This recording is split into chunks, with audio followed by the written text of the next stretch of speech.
Hello everybody, I'm Fatal Oasis. Thank you for tuning into my stream here on twitch.tv/Fatal Oasis or watching the VOD on youtube.com/at Fatal Oasis. Hey Molly, how are you?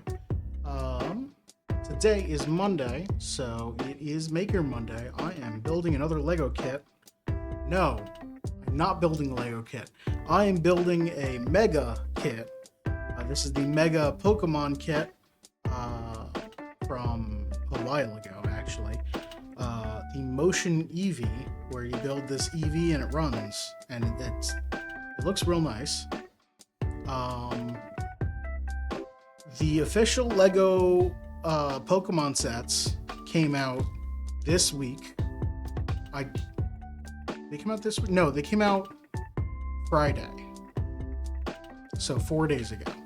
I did not pick up any of them because when they were announced, I looked at all of them and I said, okay, the Gen 3 starters, or the Gen 1 starters full evolutions, I'm not too big a fan of any of those. They're okay, but I like the first forms rather than the third forms. I like Charmander more than Charizard. Pikachu was super expensive and had a weird face, and Eevee was too small. So I looked for the previous Pokemon kits because Megas had the, I guess, Mattel? Yeah, Mattel has had the Pokemon license for a while, and said, wow, this one actually looks decent. It's a moving Eevee, and it's reasonably priced, and has a face that's not all weird. That's great. I'm gonna buy that. And then I said, hey, also there's a running Pikachu one, and the Pikachu looks great. And I can buy them both for less than the price of just Lego Pikachu. So I did that. So this is stream 3 of me building this. So far I've built just the base of this kit. And if I hold these arms correctly, these will be held up by something else. I can turn this, and you can see these are the moving rods. So far, the only part of actual Eevee that I've built is this tuft of fur that's at here, if I move this over slightly, this tuft of fur here is, I believe, this, because it looks very similar. So, we'll be working on the rest of that today. Okay. I've made Eevee's beard. Sure. It's like their chest fur, I guess. If Eevee wore like a nice open shirt. Made Eevee's beard, from which famously the rest of Eevee grows. Yes, Eevee starts as the beard and the rest grows out from there. Anyway, I don't remember what page we were on, but the lowest number bag I have is 12. Actually, I have this book in front of me, and it's color-coded. We just finished the base, so we're starting, yes, bags 12 and 13. So this is page 71. Yep, it should be 71. Perfect. Alright, I'm going to put this book aside because it's gigantic and gets in the... Oh, also, in case you care, they have other... If you want a Charizard that flies, I heard that one's cool to build. Again, I'm not a huge fan of Charizard, which is why I didn't buy it. And also, they have like random ones, like here's a Geodude. But good luck finding them for relatively cheap. They're all going to be probably not used, but like sitting in some third-party warehouse somewhere. Maybe, I know Target probably doesn't have them, but some I was going to say JCPenney, but they don't exist. Anyway. Eevee's glorious chest hair, yes. Alright, bags 12 and 13. I'm going to mute to open these bags.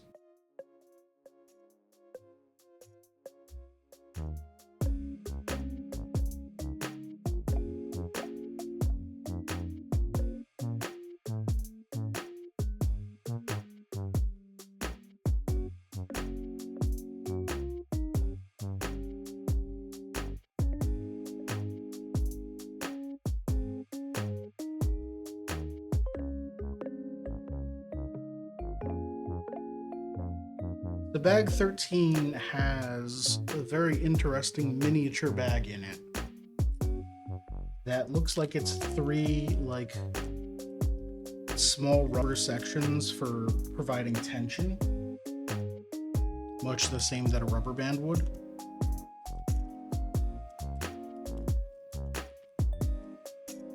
Yeah, okay, that is definitely what it is. I'm gonna leave them in here so that they don't get lost. If I can put this one back, there we go.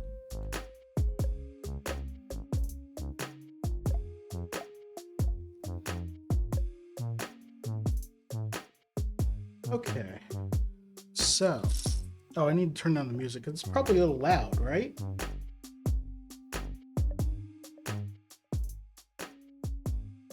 There we go. Just a little bit lower. So, I did change the lighting of the I changed the lighting of these scenes, by which I mean I left the lights on. Normally I turn off all the lights except my studio lights, which for this side set are just the two.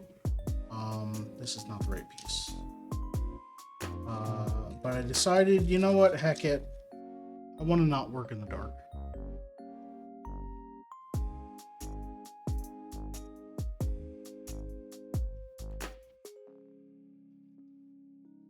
So you can probably see more of the set behind me as those shelves aren't lit up usually.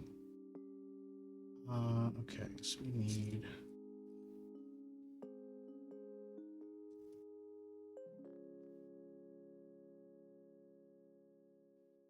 now we need this piece.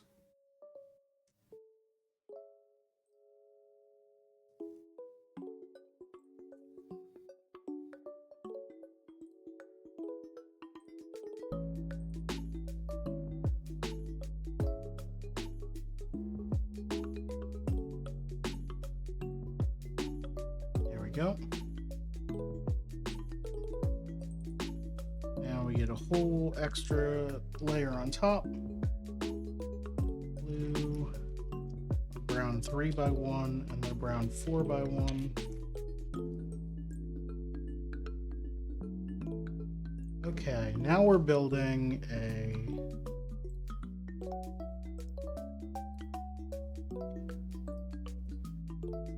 looks just like we're ending up building a block that has a side pip with these pieces.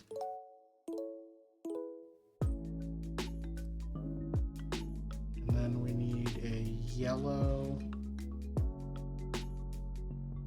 Goes on like that.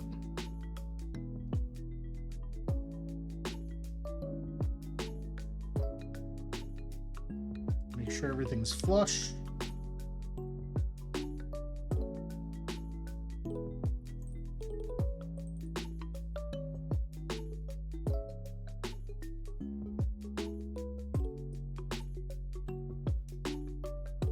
Go.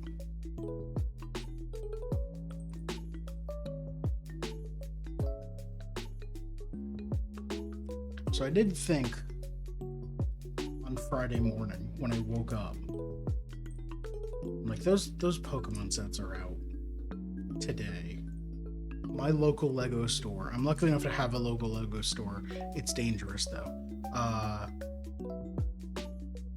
You go in there and you just get mugged. Just take all of your money.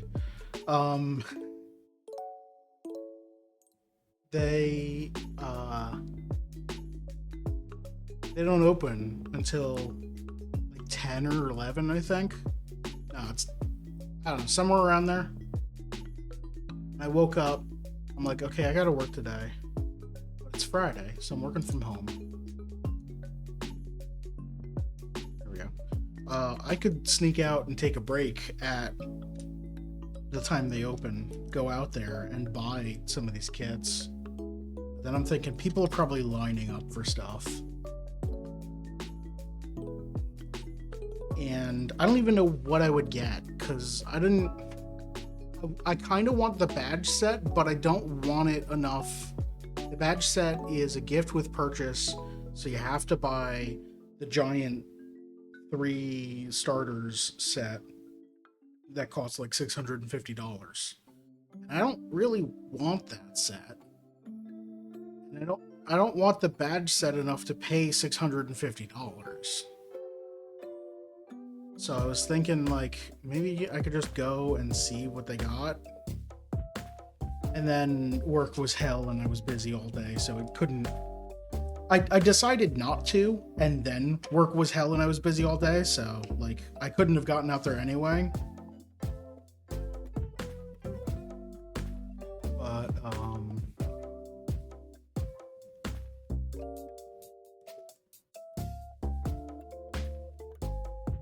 yeah, whatever. Like I had already decided I didn't really want any. Like I kind of want the Pokemon Center, which was only available online by redeeming points, which means it wasn't available because it sold out basically immediately. And then I want the badge set, which was a gift with a $650 purchase. And someone came down and said, "Hey, Fady, they were just giving away these badge sets." No. So anyone who's buying the $650 Pokemon set is enough of a Lego and Pokemon fan to want the badge set as well. And those that aren't are probably smart enough to know that they could turn around and sell it on eBay for like $100 to $150. And it's a set that should be sold for $30. So I'm not buying a secondhand set on eBay for $100. That's not happening. Apparently no one wanted to buy no, absolutely not. They sold out everywhere. I meant to give them a call and see how fast they sold out. I might stop by there after work just to ask, just curious, how quickly did they sell out? And they're probably going to tell me, "Oh, we were sold out before we opened." Of course they did. I can live in my dream world. Oh, yeah. Oh, if dream worlds were, if that's what we're living in right now, those universes, then yeah, absolutely. Someone came over, knocked on my door, and said, "Hey, we're just giving these away. Do you want one?" And just handed me a badge set. Unfortunately, we don't live in that world.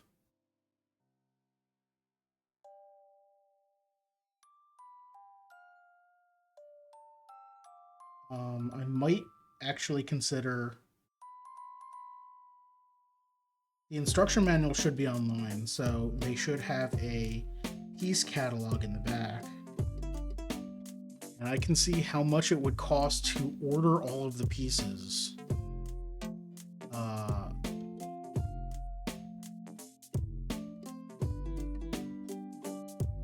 With the, like, pick-a-brick, whatever. Just to build that kit. And then it'd probably still be more expensive. And also, it needs, I think, 5 stickers that I wouldn't have. I don't know if you can order just the sticker sheet. Maybe you can. You're gonna Google Pick-a-Brick? Yeah, you can just order individual Legos.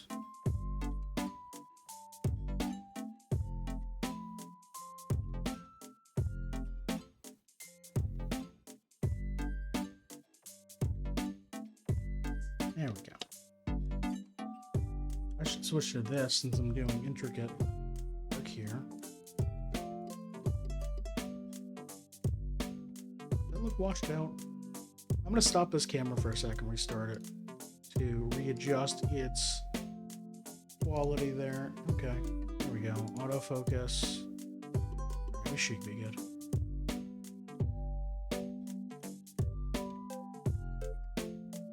Some of the pieces are so, yeah, the piece price varies. It also probably depends on where you're looking from.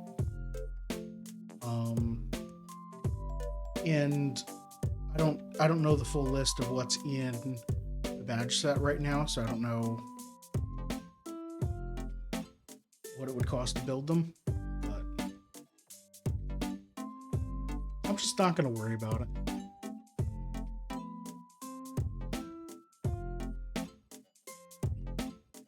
It's just going to be one of those things that kind of want but don't have. And you know what? I don't necessarily need a Lego set of the badges. I should just find some creator who's made a bunch of enamel pins and buy a badge set.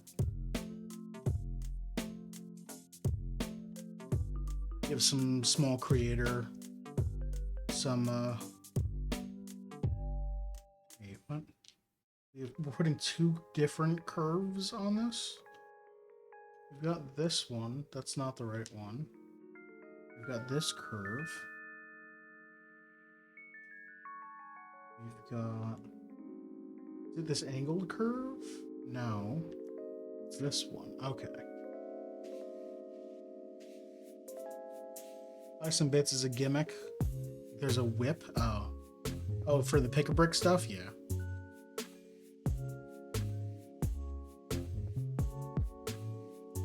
It might be cheaper to just buy some like $5 bag that you find in Target or wherever.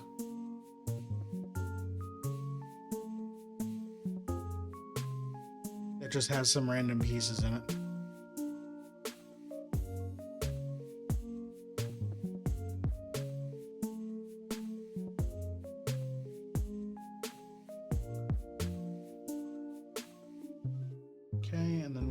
Curve, and it goes on this pip up here.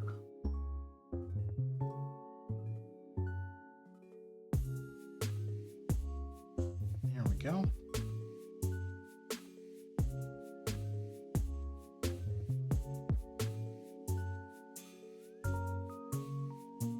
Thinking about the story, but that kind of adds to the story. Why did you buy this and explain the weird backstory? Yeah, I guess. That's definitely better than I saw this kit for $5 at a gas station. Okay, what are we building here? We've got a 2x2. We're putting this longer ramp here. We need a short ramp here and a 1x1 here. So now we have this, and this goes on these two. Yes. And also this plate. By plate, I mean tile. Seeing the kit for $5 at a gas station after thinking about buying individual bits also adds to the story? I guess. I don't know. You do you.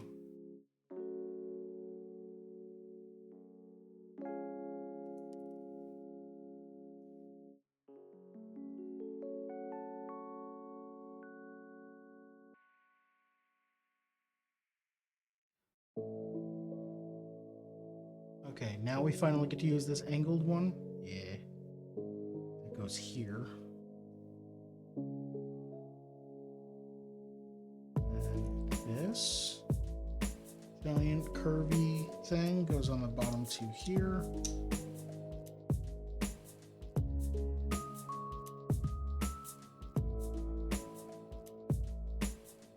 There we go.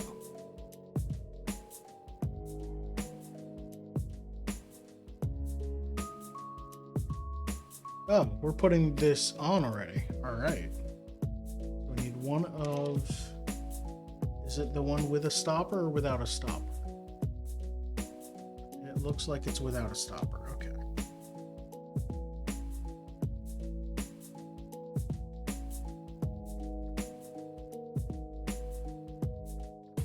All right. So we're looking at... We should be looking at the rear of this. this out of the way. And this goes like this. The plus-shaped hole goes straight through here, and these are two circular holes, right? That should line up. There we go. So actually what I should do is put that like that, and push this through.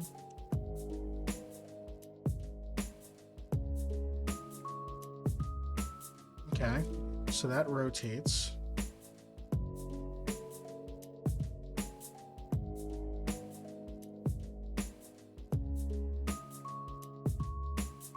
We don't put a cap on it or anything? Not yet? Okay. Okay, we're doing a lot here.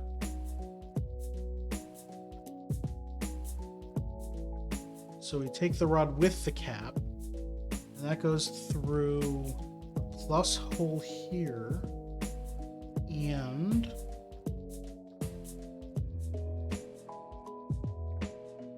this hole here. Okay.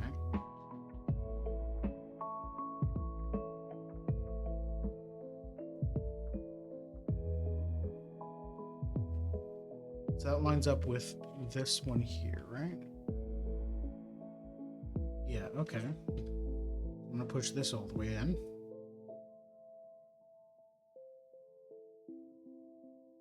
So now when we crank, the body does slowly move like that.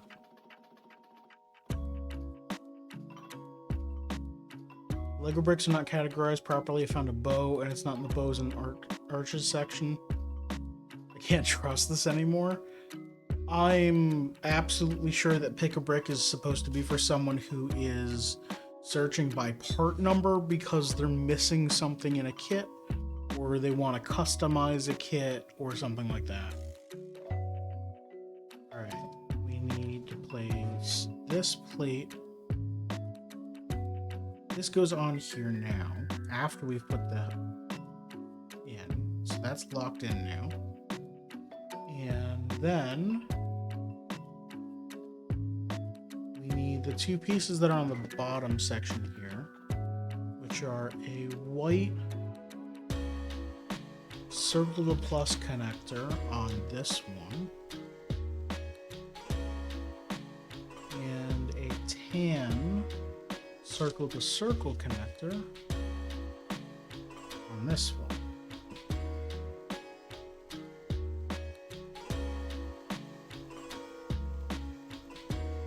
There we go. We're looking at that side view there.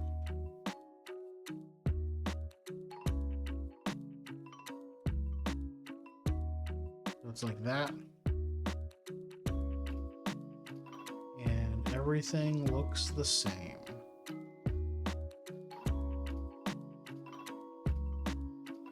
Okay.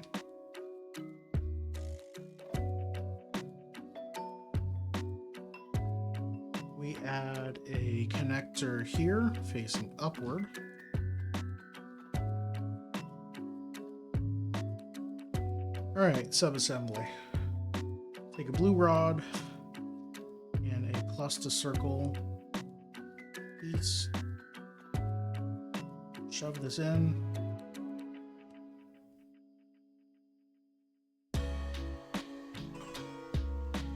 Some amount. Put a white circle to plus connector up top. And take this L connector, put that in here. Okay, and then that goes through blue and connects to the white connector. Okay.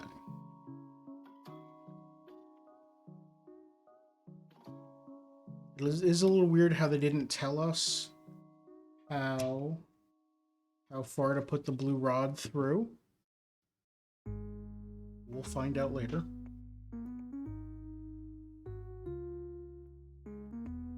Same deal with green rod. I do like how they've color-coded the holes to where the rods go. That's nice. Okay, so we're taking this egg-shaped piece.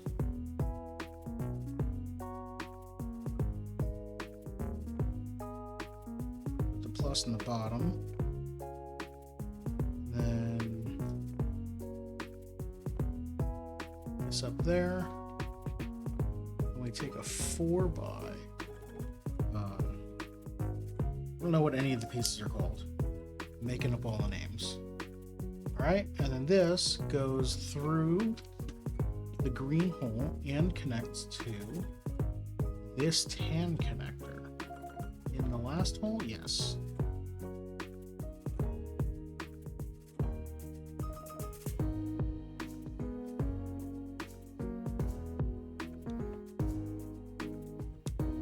There we go. Gotta get it lined up properly for it doesn't go in. Okay, so we've got... I'm just gonna test this. Ah, yes. Oops, that probably should be out like that.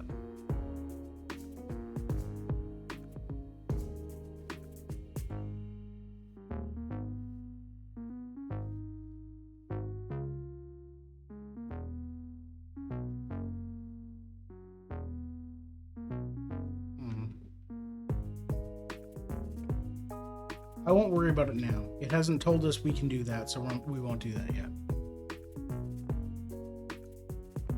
There are points where it says, like, hey, you can crank the thing now, and it'll work fine.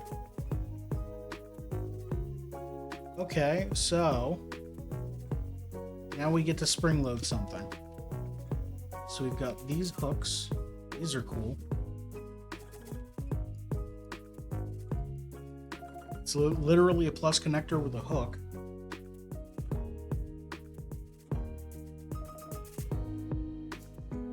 We get 2 of those, and we put 2. Now things will do what they're supposed to. Probably, yeah. This will probably keep everything rotated the way it's supposed to.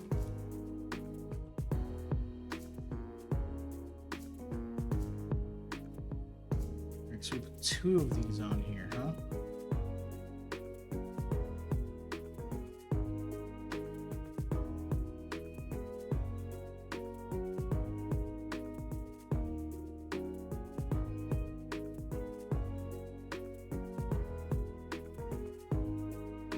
Okay, and then on the other side,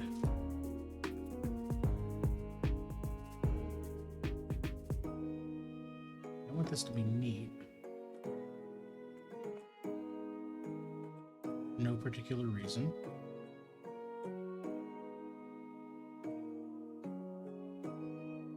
Come on. There we go.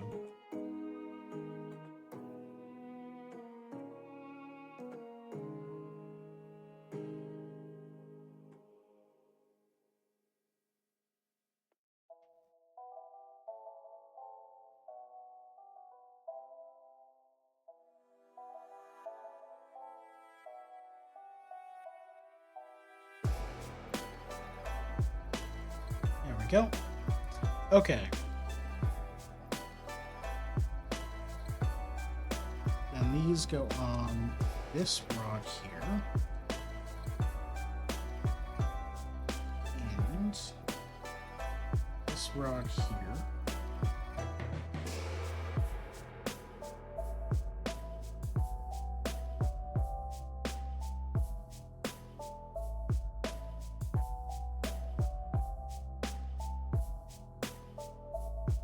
Having trouble pushing it onto the blue rod.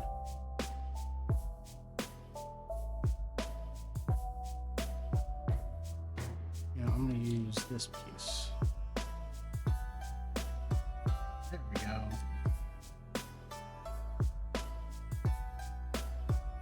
Oh, it probably shouldn't... Oh, I see. It hooks above this.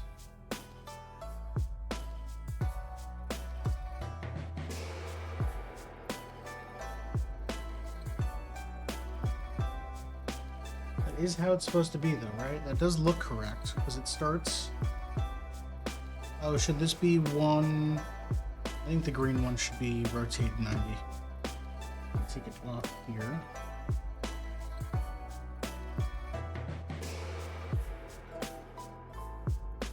No, because 90 is like that.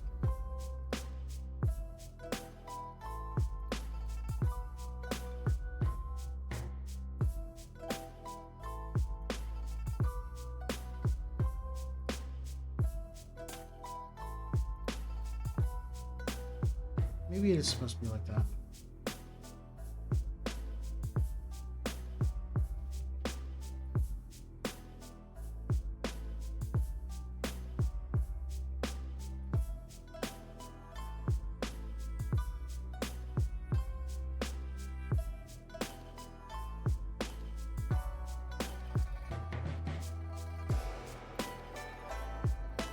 I need to hold this rod back while I crank this, because... Okay, yes, this is, in fact, stopping this from getting caught going the other way. I don't like how much this is rubbing, but I think it's going to rub anyway. I think this is where it's supposed to be then, because if it were 90 degrees, it'd be so much higher up, and it would stretch more.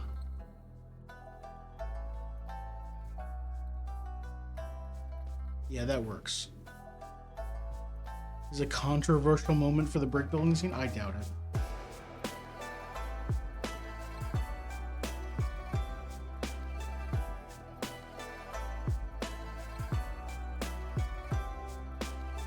You know, if I had looked one page forward, I could probably like see, okay, this is how it's supposed to look.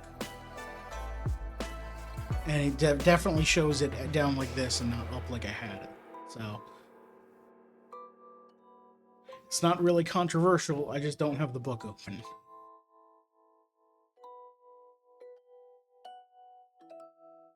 Alright,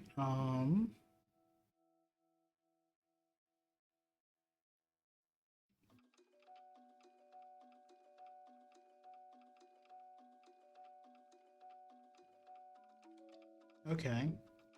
So now we're building another sub-assembly here. So we've got another egg. Put... I'm gonna dump out these here.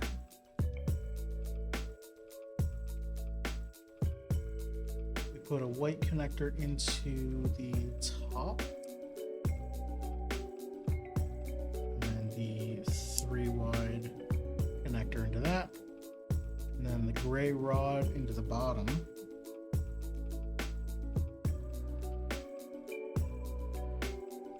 And this brown connector.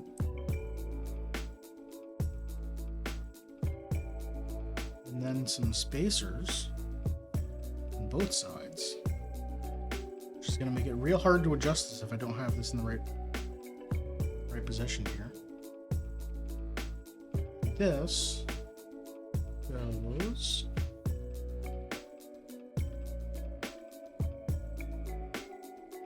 the gray snaps into this.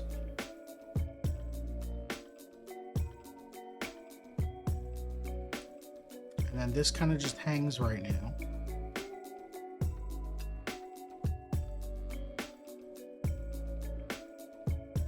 And then we open 2 more bags.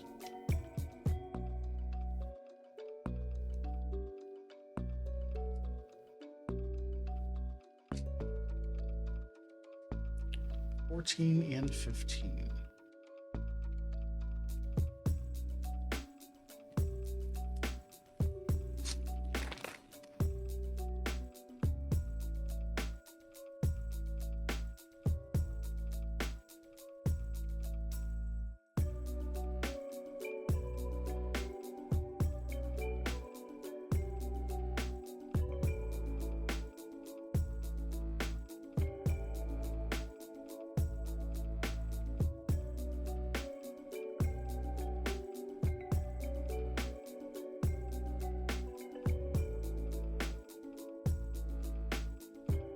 You should make tea whenever new bags are opened. It's been like a half hour.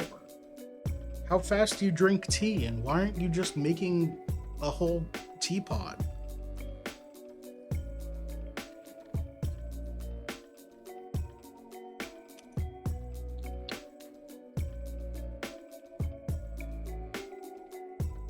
Get some bigger pieces.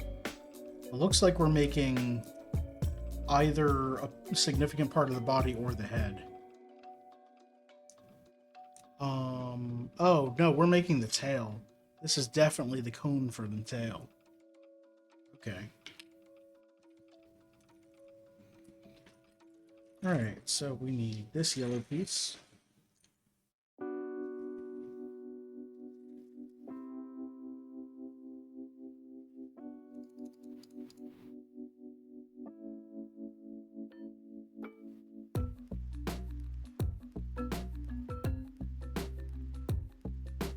We do that with it, and when we set it aside.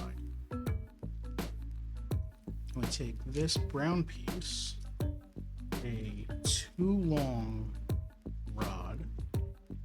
Okay, it wants us to take this rod and shove it all the way through to the other side.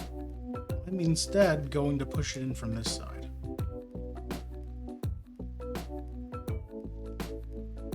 I've broken your rules. And then this goes upside down. Don't.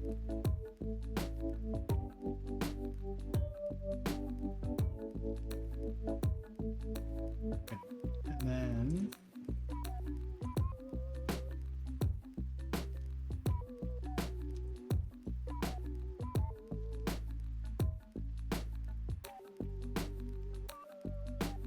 why are we building this upside down? Oh, whatever. We need a gray. Ooh, this is a cool 2x2.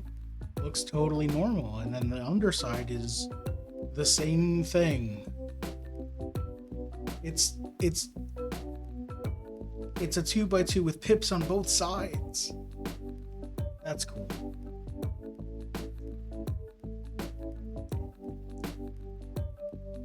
All right, so that's on, and then we take some of these blue with side pips.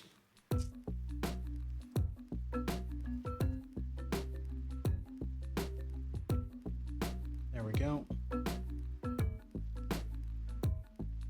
I don't know why Lego hasn't done that yet. Pieces with pips on both sides. Alright, then we set this aside. We take a tan 2x2 and put a whole bunch of these cameras on it. These are double pip cameras, so we're just going to have pips on all four sides.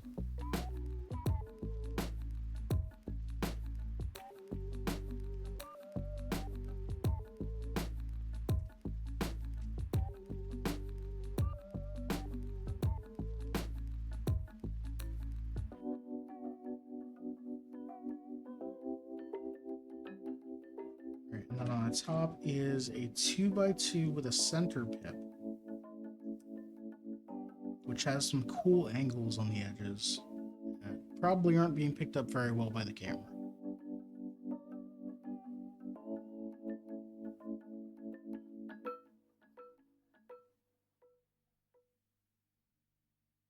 Four cameras makes a square cheese wheel. Yes, that is correct. Four cameras does in fact make a square cheese wheel. Thank you.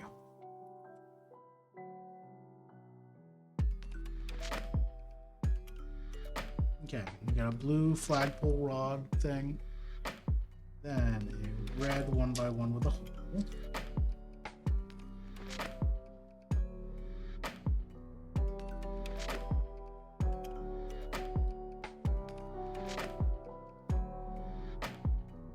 And one of those cool gray things.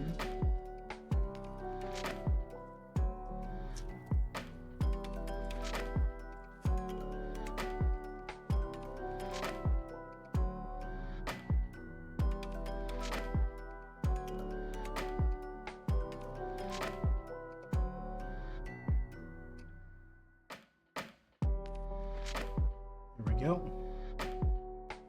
Okay, that's step 164. Now we set that aside.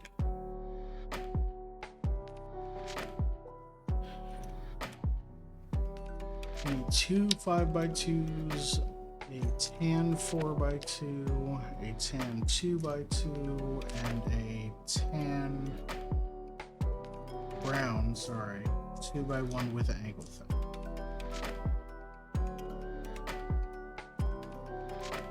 be arranged thusly.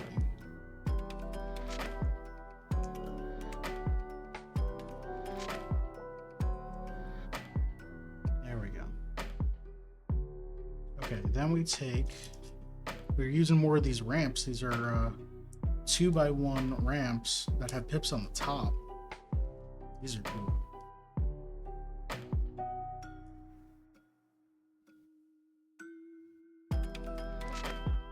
Two of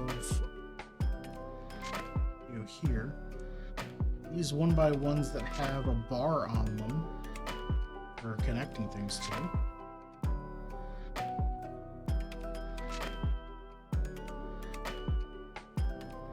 And a normal ass 2x2 brick.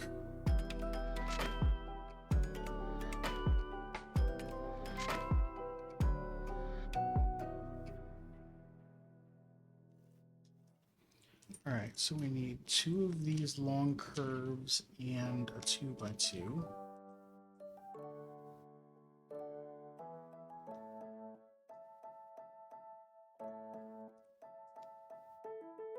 And this goes up like this.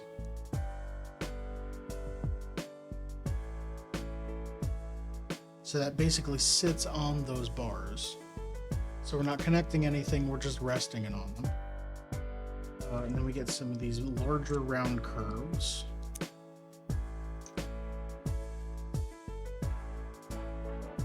The strange satisfaction of a normal ass 2x2 brick is hitting me hard. I love when Lego kits are like, we're giving you 800 super complex pieces and just a normal ass brick. Check out this red 2x4 that somehow goes in the middle of all of these nonsense pieces. And I'm like, yes, absolutely. Okay, so we need now a 2 wide ramp with a center pip on top. And then this cool like arrowhead shaped piece. Alright. It's like the straight man in the comedy routine. Yep.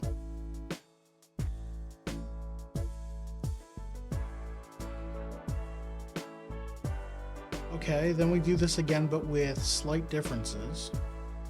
So I'm going to set this aside. I've now set 3 different sub-assemblies aside.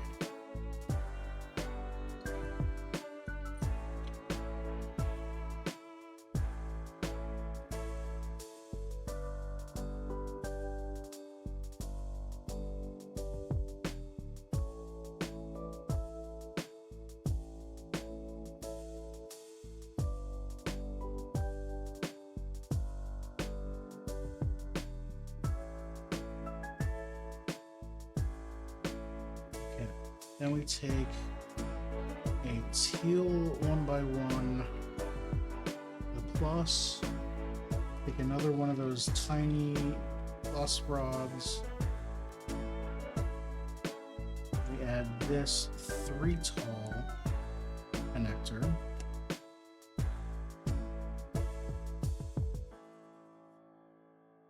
And I'm going to put that down because then we also need 1 more of these ramps, and then a normal flat ramp on top of it to make this even ramper.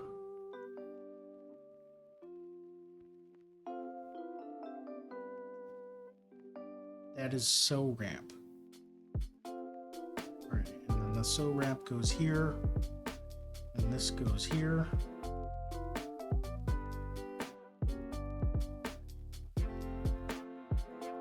Alright, then we get a 2x1 block. 2 more of the T-bars.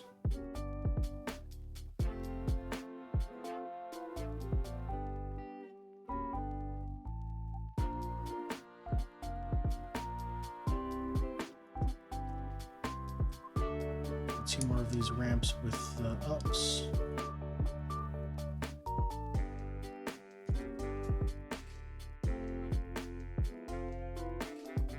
take one of these, put some of these on it.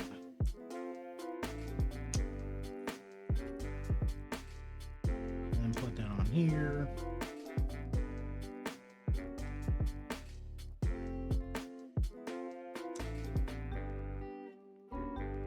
Take one big curve on this side, and then a normal 1x1 block.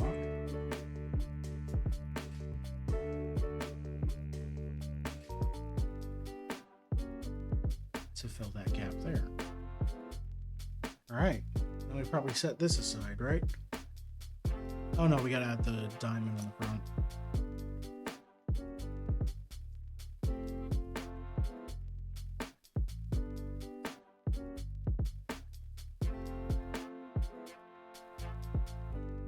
Okay, then we take this one, and this one, and this one. Okay, take all of our pieces. This is 173, so this is the top one. So we take the bottom one, and we take our flagpole piece, and that goes here. And we take our other piece, and that goes here. And then this just goes on top.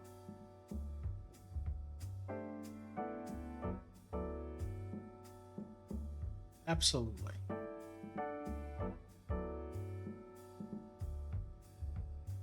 $175 to $179 times 2. I do like that section is like bright red to draw your attention. That's great. Okay. So we're doing these two steps times 2. So I might as well do them both now.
So that's 175 done.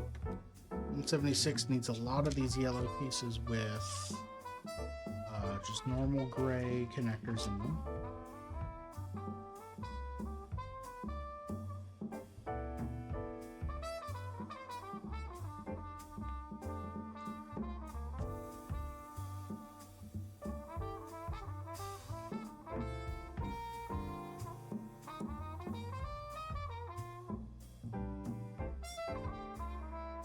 And a lot of these T pluses or T bars.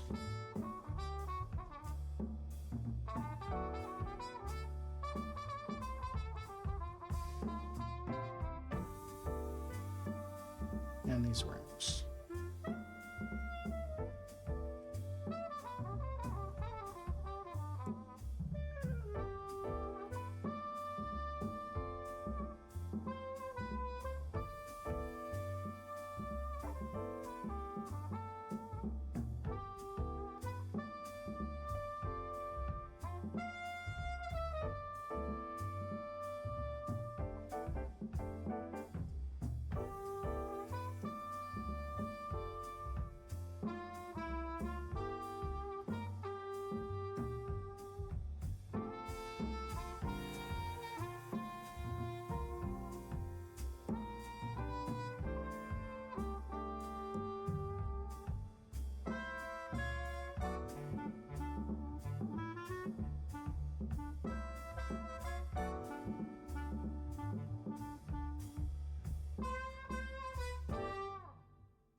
we go. Alright, more curves.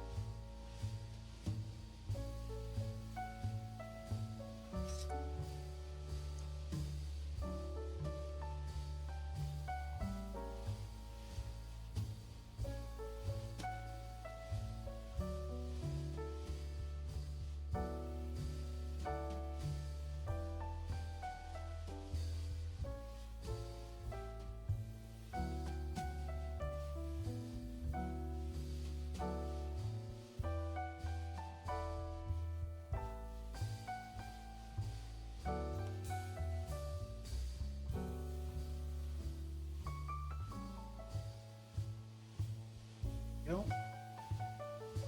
Oh, and then we need the cool little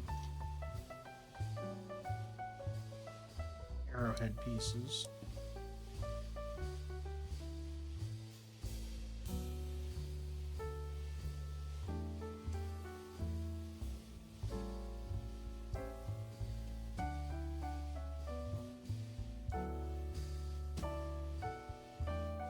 And it says we need to do 175 to 179 times 2. So what's this next one? Oh, we're adding... Okay. Need... I'm going to do these one at a time. We need 2 of these, 2 of these, 2 of these L pieces, 4 white 1x1s, and 2 little hooks.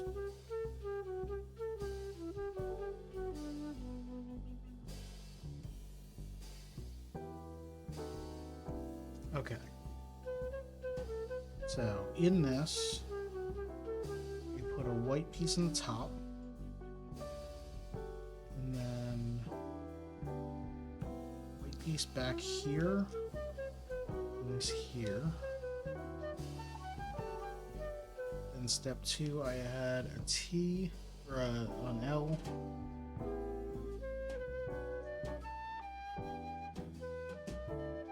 And then a hook.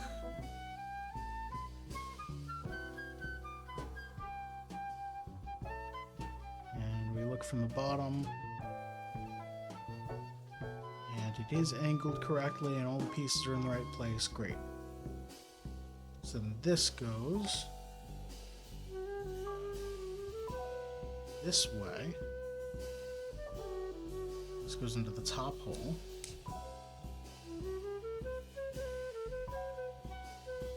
And then if that sits flush on the table, the hook is just right there. That seems right. Alright, let's do the other one. So we take this one. This goes in the top, and then in the back. This here. And this L on the bottom. And again, this goes at a 45-degree angle.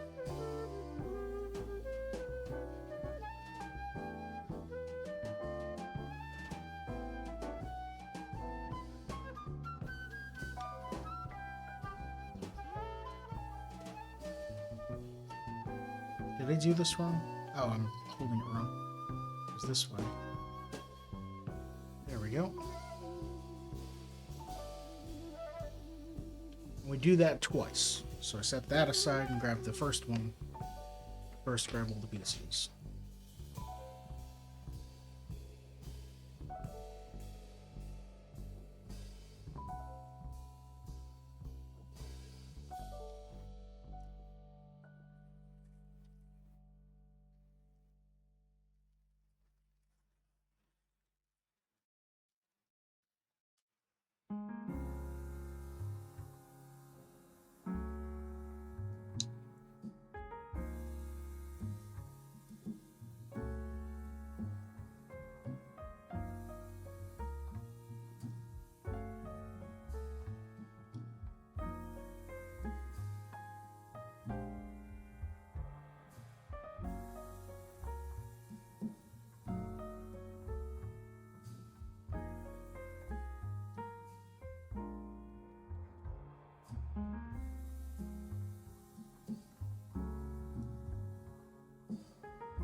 we go.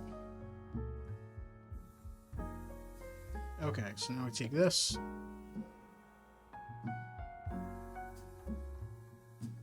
These pieces are identical, right? Yeah. They're perfectly symmetrical down the line, so it doesn't matter which one goes where.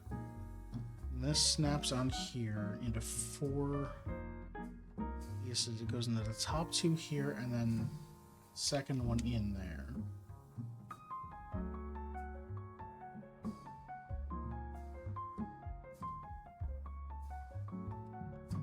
There we go.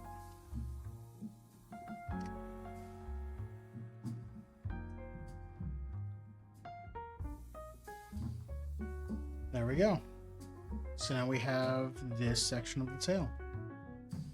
All right, 181 to 184 we do 4 times.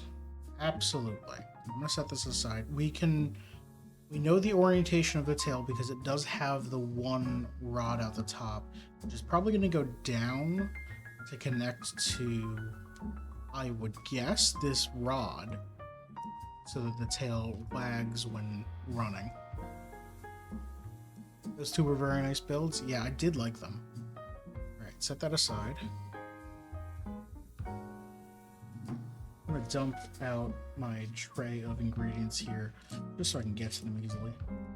Alright, we need 2 of these. We're doing this times 4, so we need 8 of them.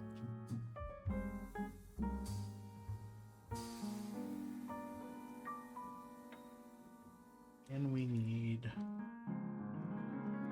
This is a rounded 2x2 with a hole in the center with pips on both sides.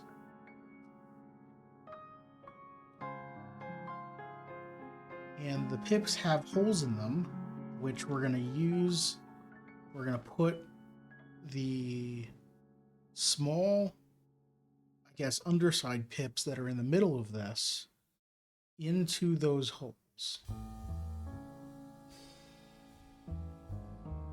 So basically, we are making a double-sided piece that is a 3x2 on top and a 2x2 on bottom that's offset half a pip. This will be fun.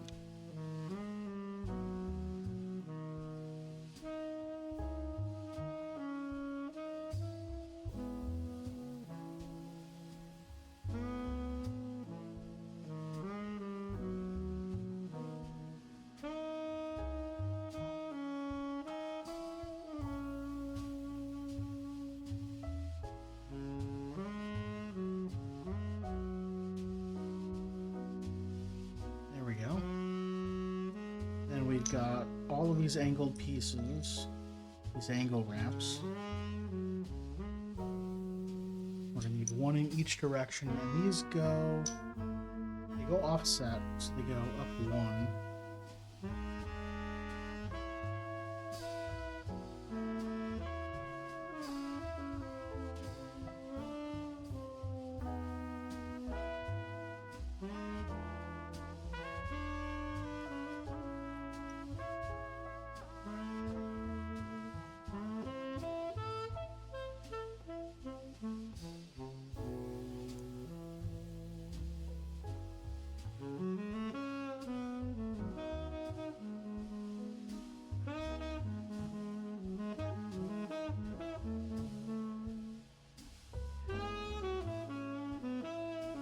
Okay.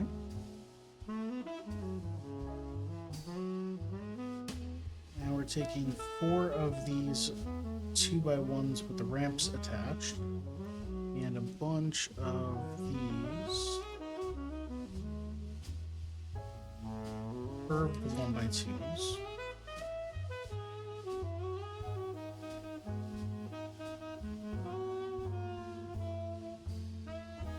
Do that, and then place it like that.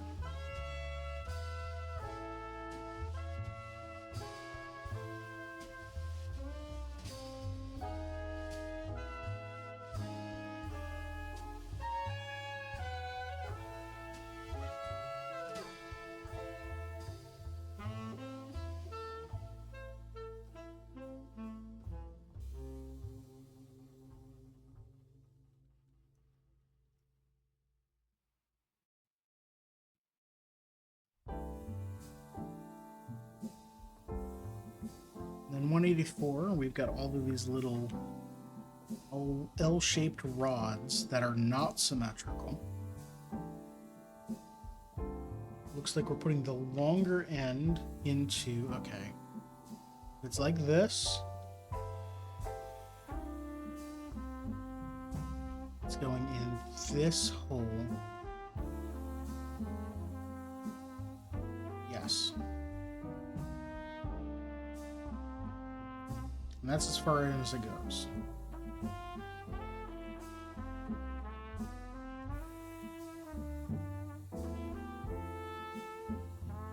Oh, these are clipping onto the hooks, those diagonal hooks that we had in the tail. This is clever.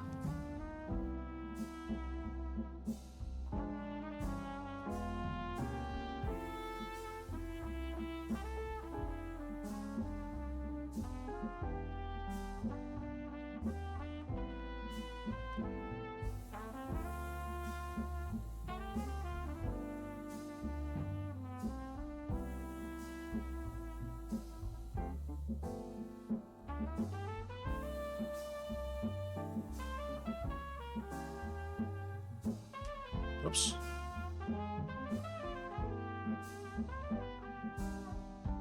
See, that just snaps in like that. That covers up a decent portion of that, so that's great.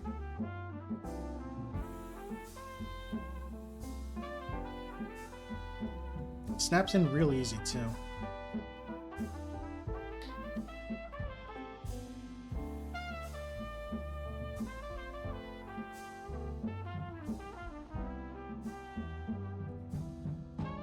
Okay, then in the top rod here, we have this piece, which is a 1x1 with a bunch of connections for these hooks to grab onto.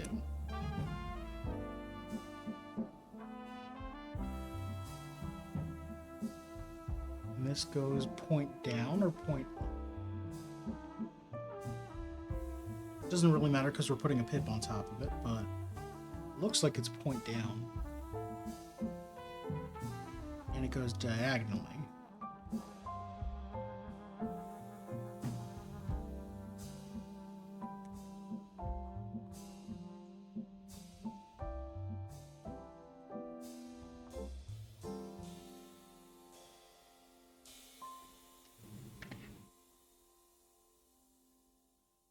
Okay, so then we make 4 of these. We've got a slightly bent hook. And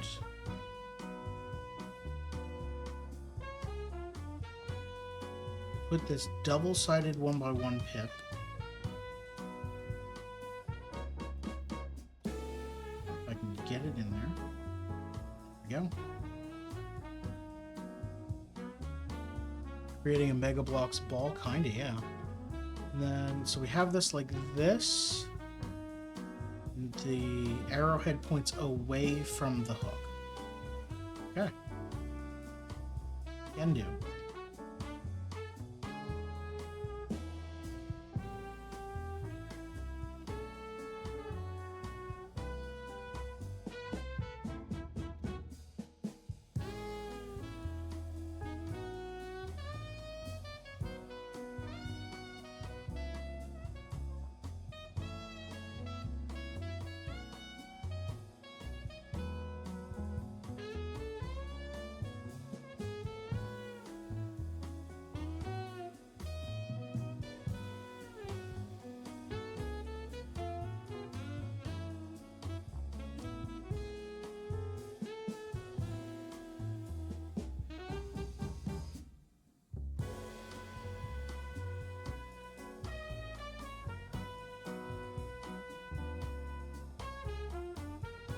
And these clip onto this piece here.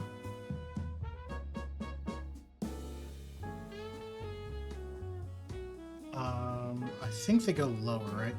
They go down there, so they cover up the tip of this.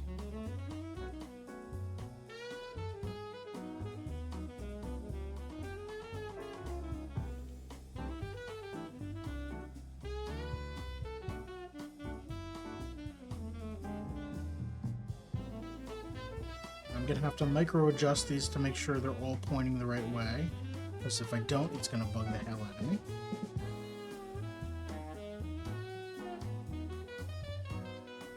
Point of all of these should line up with the crease between the blocks there. There we go.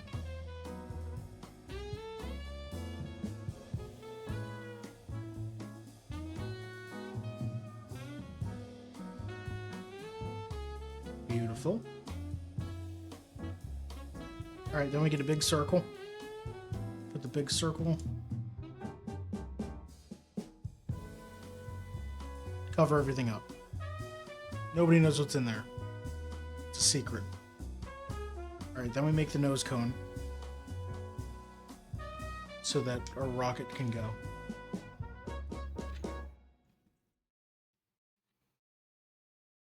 Okay, so we're just supposed to place all of these and then snap this on it. I'm gonna put one of them on here so I know. I'm just gonna do all of them.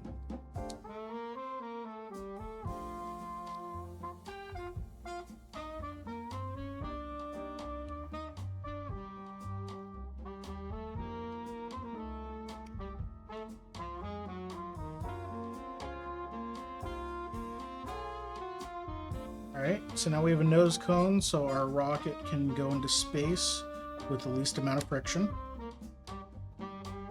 Least amount of drag, I guess.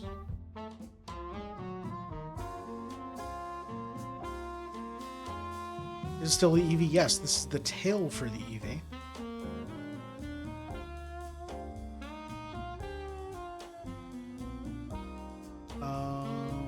Did I miss anything? I don't think I did. Have what look like all spares. Okay, so this attaches to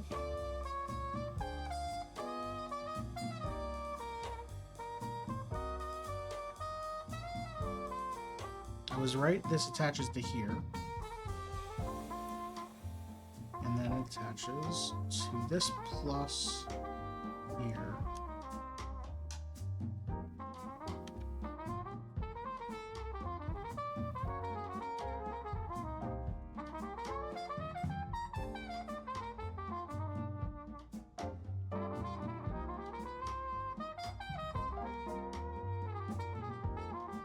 Alright, that works great.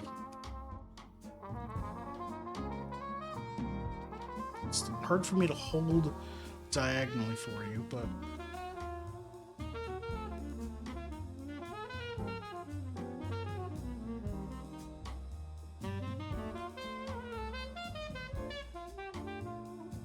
something's snagging here. It's probably because I'm holding it sideways, yes. So is the section that detaches from the Stage 3 rockets. Yes, of course. Upon re-entry, this section breaks away, reveals the heat shield underneath, and then crashes back to the ocean.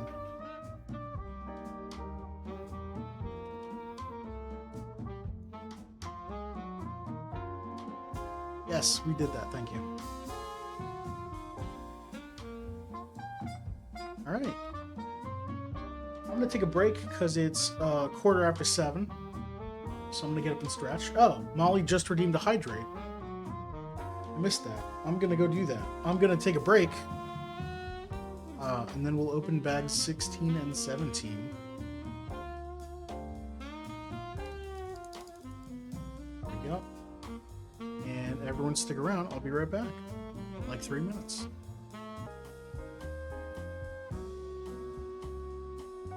And I'm back. Sorry for the long break. Yeah. I had to attend some duties. I got my water now. So if you have not hydrated during the break, hydrate now.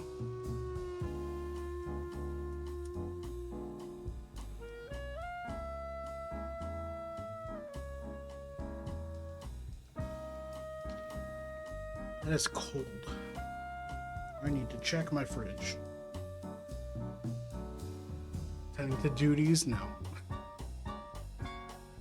You have a tea? Great. That's why it took so long, to give you time to make tea.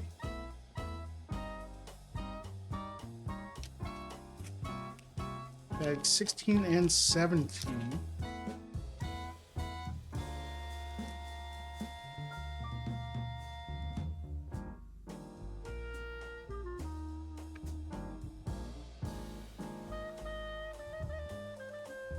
They're both small, but they have a lot of pieces in them. So let's open those up.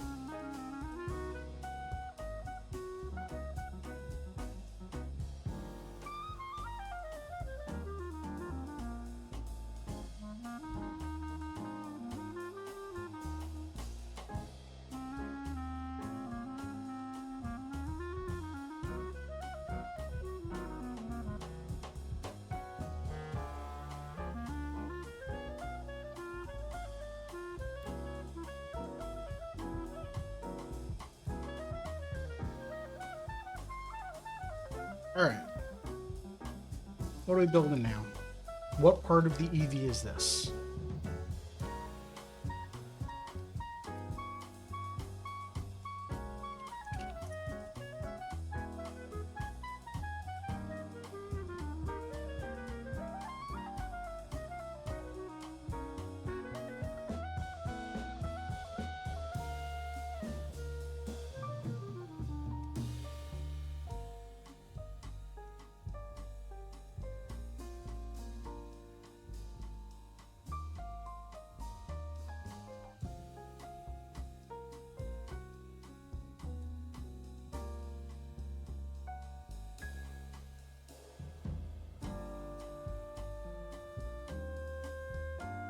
Where's this angled piece I'm looking for?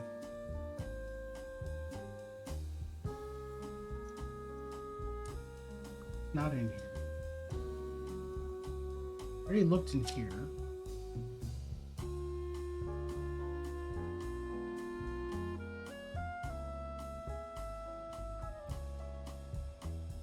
It's here. I was just not seeing it.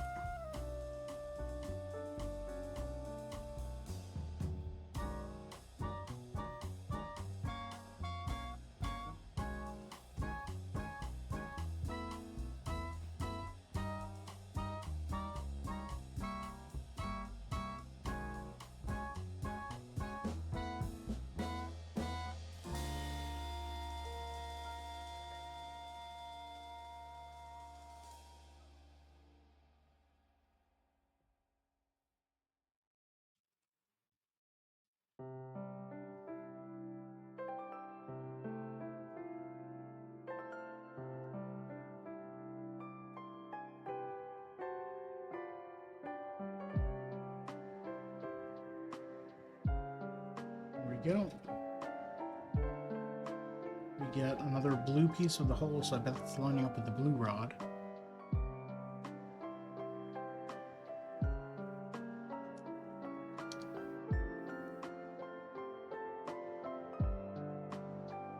And we're making another triple stack piece.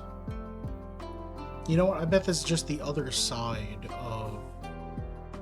We've got the mechanics in the middle, and then...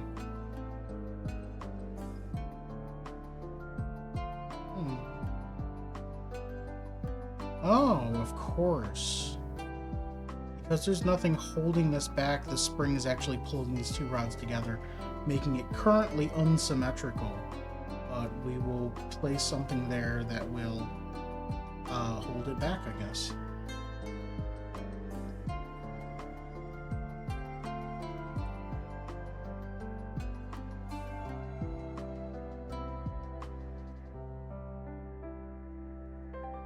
Was more noticeable in the top down? Yeah, definitely.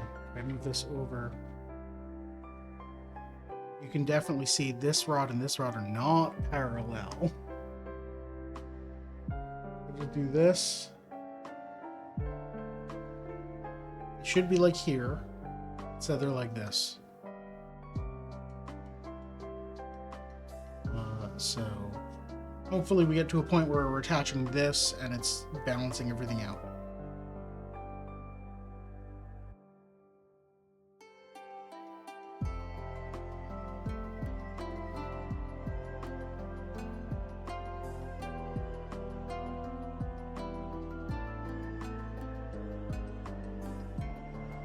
Okay, we put these three on.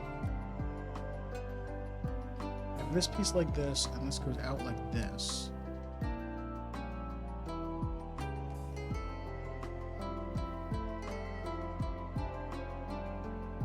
And this goes out further still.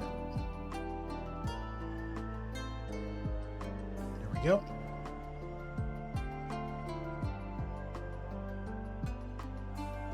Where's my cursor? Okay.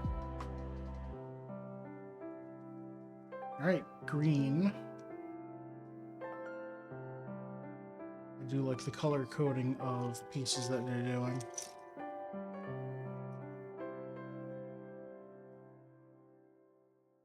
You have a lubricant-based question. These are building block sets. There's no lubricant involved, but no idea whether this is something you'd be able to answer. I mean, you can ask it. I'm not going to stop you from asking questions.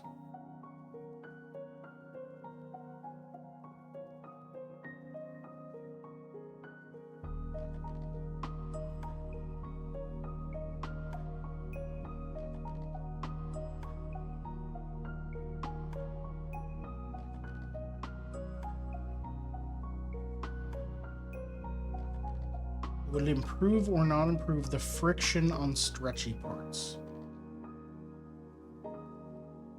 So you're asking about the rubber band that goes along and rubs against two different pieces here. You would definitely want to find a lubricant that would not degrade the rubber, and a lot of materials would.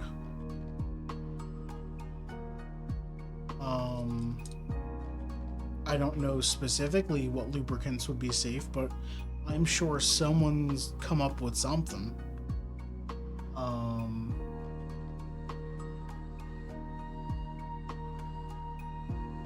Though you would be better off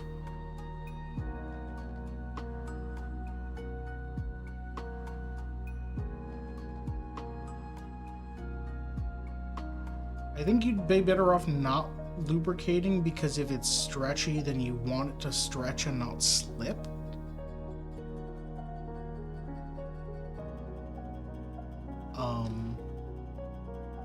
Like the reason this rubber band specifically is stretchy is to hold this bar at this angle so it doesn't cock inward. And I don't know what it's doing over here. I guess it's just a mounting point over here.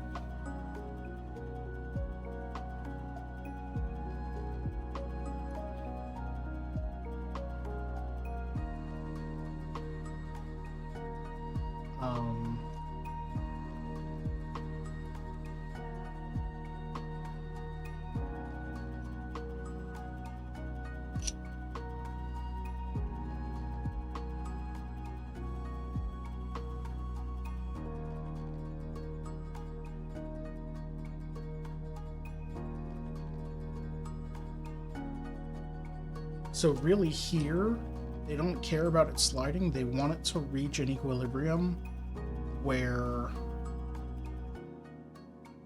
from the hook, I'm going to show it on the top down.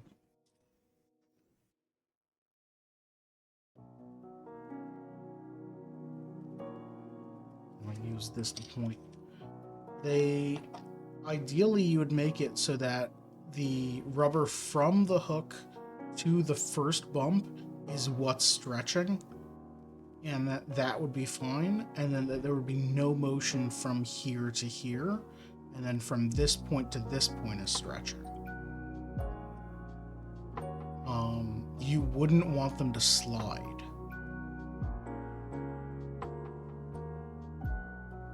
I wouldn't think.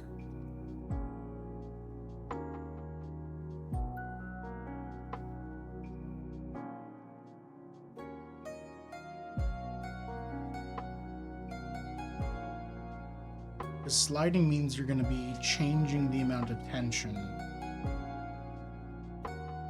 I mean, for something like this, it doesn't matter. You just want any tension to stop it from going the other direction.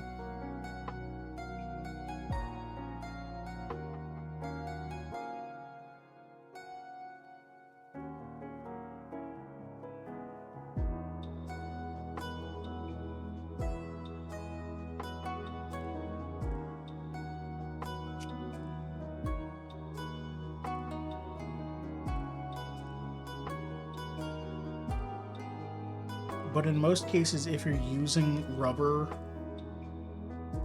as an elastic, you want it to stretch as much as possible and move as little as possible.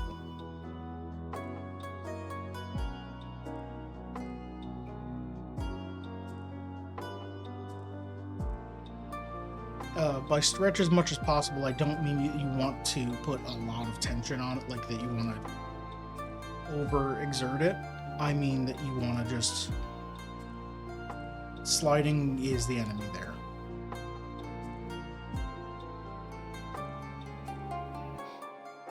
In most applications, it'd be like a drive belt for an engine, where you want the belt to...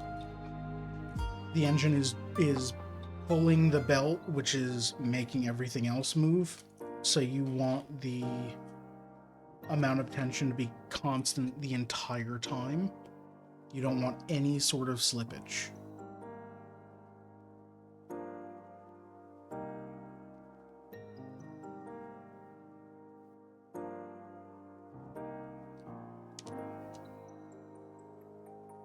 Belt has to not slip to do its job. Yep. And in cases like this, where you actually want, you want the belt to change how much it's being pulled,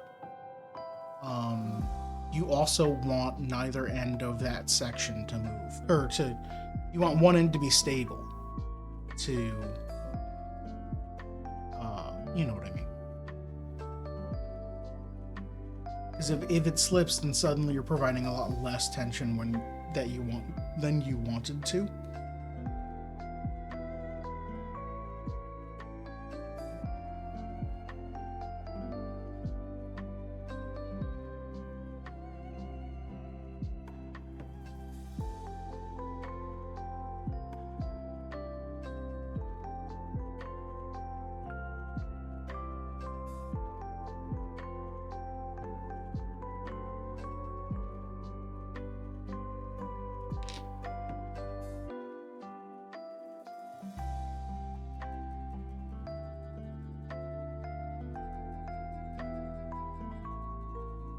This is not the piece. This is the piece.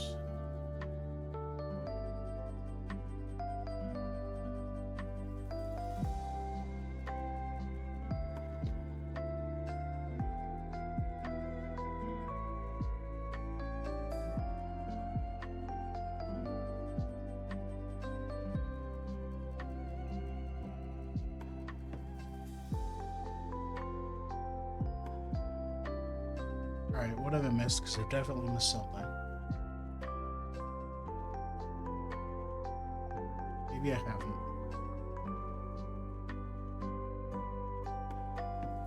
Oh, this looks good.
Not that piece.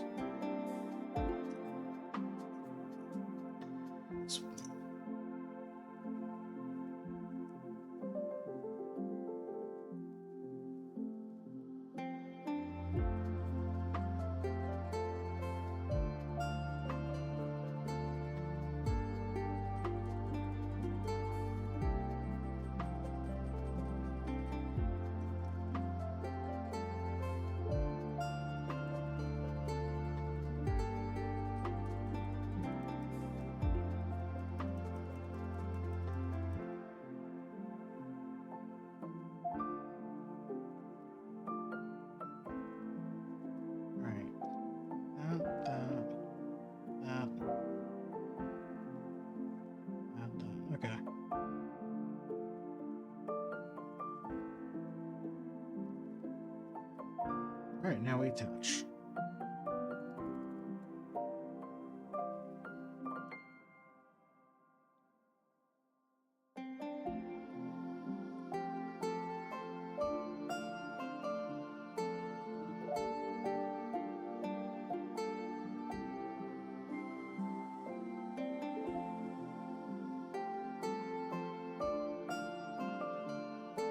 So I've pushed the brown rod down here, so now it's flush on both sides, because I had no reference for that before. Green and blue rods lined up. They are definitely offset, but I don't know how much to. I mean, I assume that's going to be where the middle is, so these should all be shoved over. I'm going to use a piece to do it, so I'm not hurting my fingers too far.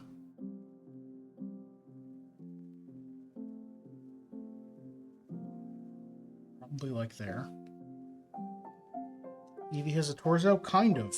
Almost. I'm presuming that we're probably going to build out a little more to make these rods not stick out. I didn't look on the box, but I don't remember rods sticking out of Eevee.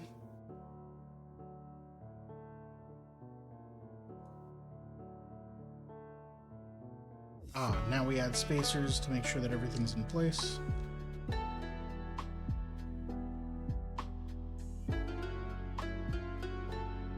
Okay, so I need a way to judge how far this is going to be.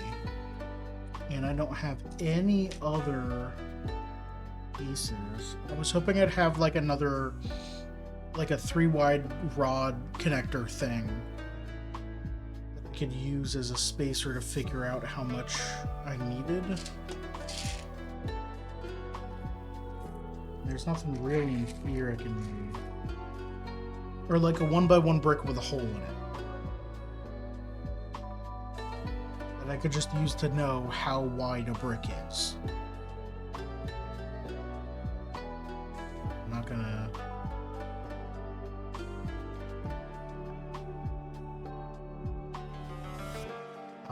is there anything I can easily take off and then put back on afterward? Probably not.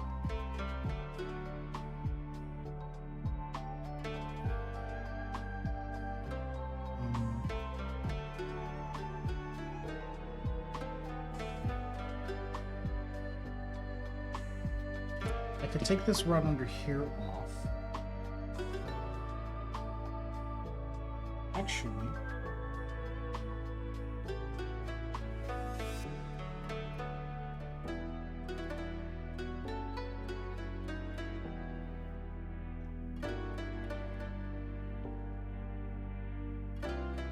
okay, so I've got this, and I can use that because it's as wide as a brick.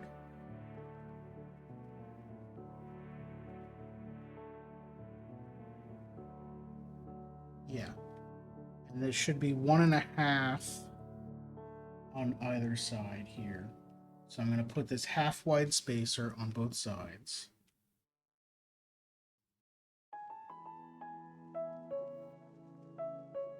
Actually, I'm going to put this on here now. And then... that should work. Push this through. Push this down so that at the end of this piece here is the rod is right there. So now I'm going to push the rod through all the way. And when I push this on, so this should now be perfectly centered. So now I can remove this spacer and put it on this side to check, and it sticks out a tiny bit, but it's basically flush.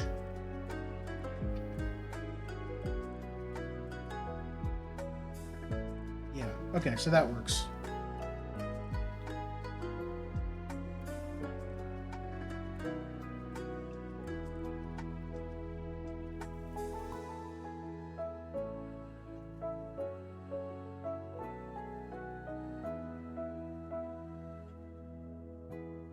Too far.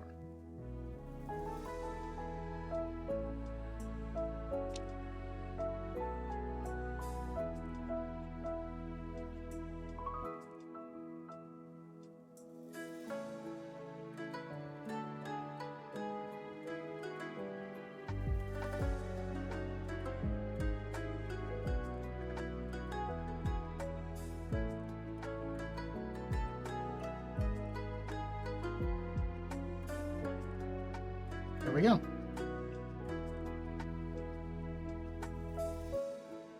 Now I have to put the rod back on. And it went on the bottom. This one on here.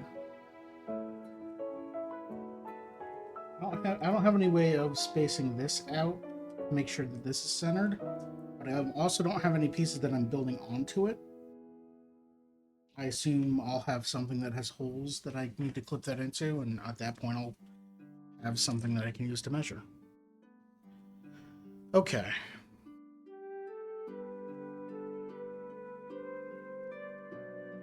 Alright, so we need this blue piece with down hips and just a 2x ramp.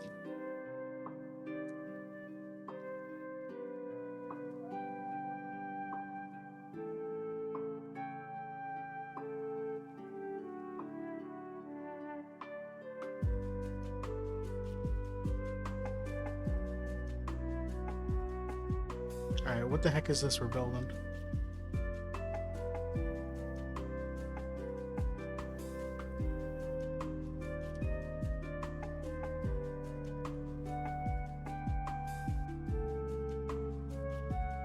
And then a 2x5.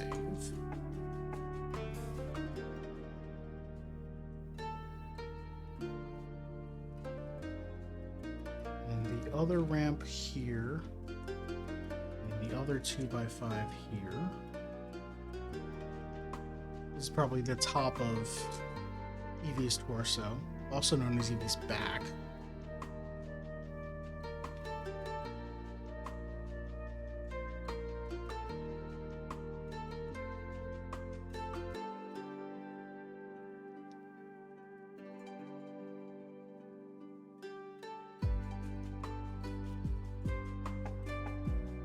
There we go.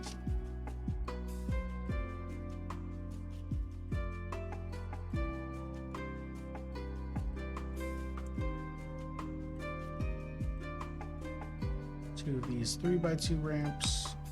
And then the angled 2x1s.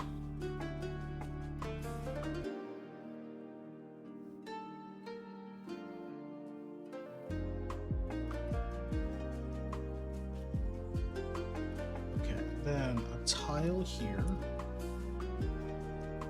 plate with a center pip,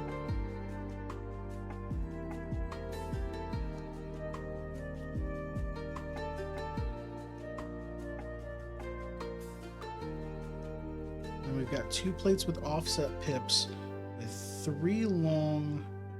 I need to make sure the angles are the right way. So this is this one.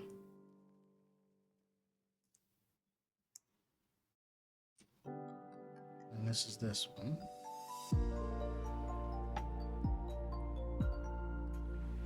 And these go here to go alongside that.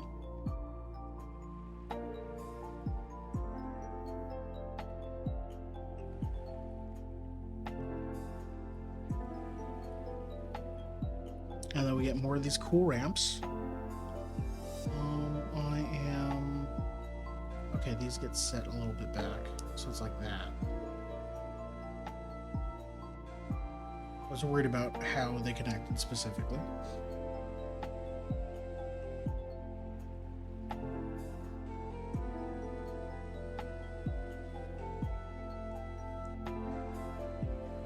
There we go. And this covers this, which also holds these two together. The 2 halves.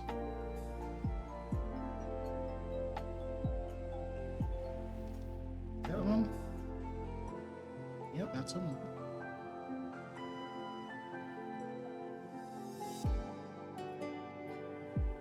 Alright. That's the end of the bag, right? Yeah, 18 and 19 are next.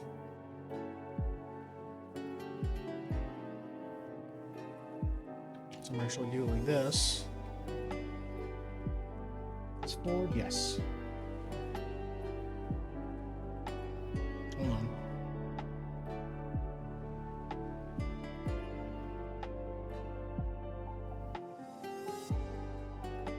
There's tension there. Why is there tension there?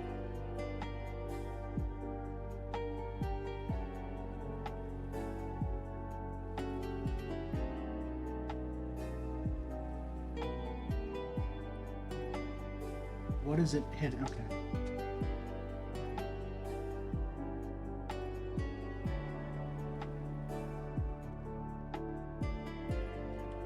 Uh-oh.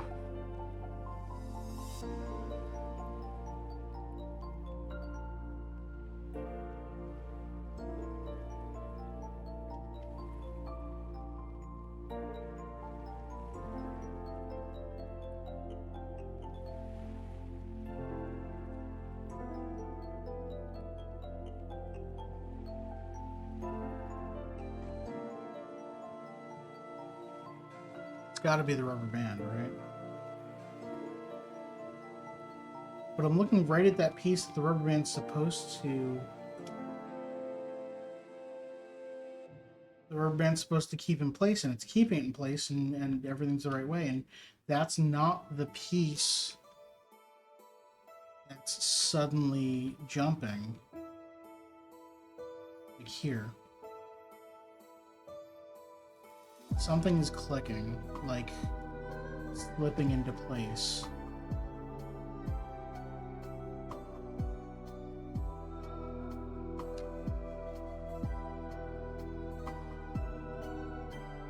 Time to take it all apart. Hope not.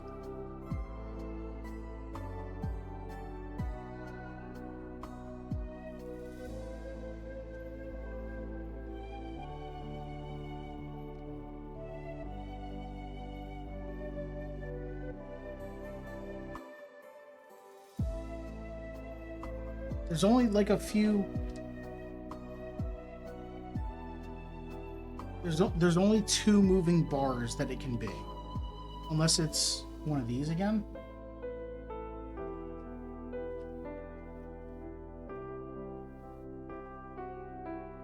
No, because these are...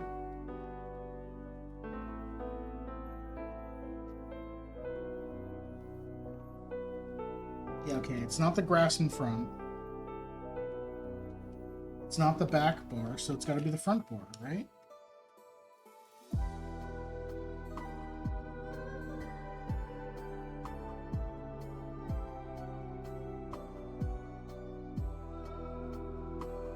Is it just having trouble?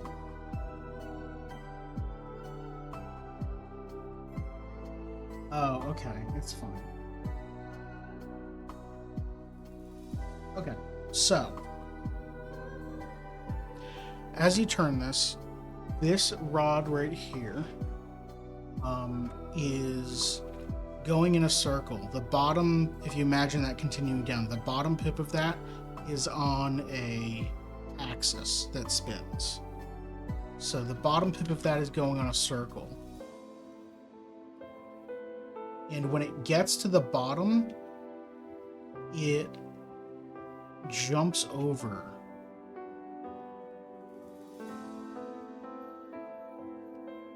Maybe something is holding it. No, but it's rotating. It rotates freely there. So it's just that when it gets to the bottom, it has to go from going down to going up, and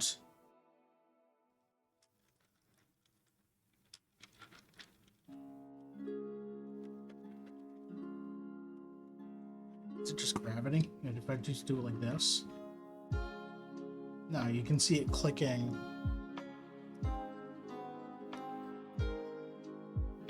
There.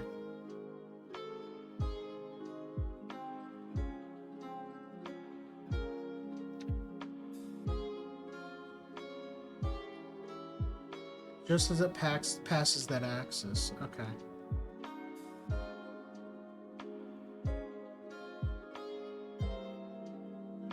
And to test this, I can just hold this down.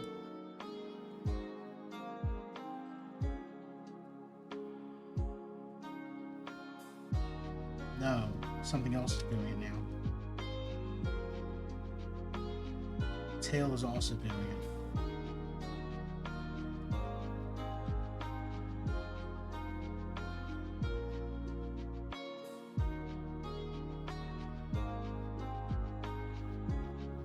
For the same reason. Oh, it's a weight issue. It's totally a weight issue. Okay. I understand. So what's happening is, it's happening on this side, where at the bottom, it is being pulled down, and then suddenly jumping over as it gets put out, as it moves past the axis and moves to being pushed upward. And because, let's see, if it's being pulled downward and then pushed upward, it's because there's angular, not momentum, that's not the word I'm thinking of, it's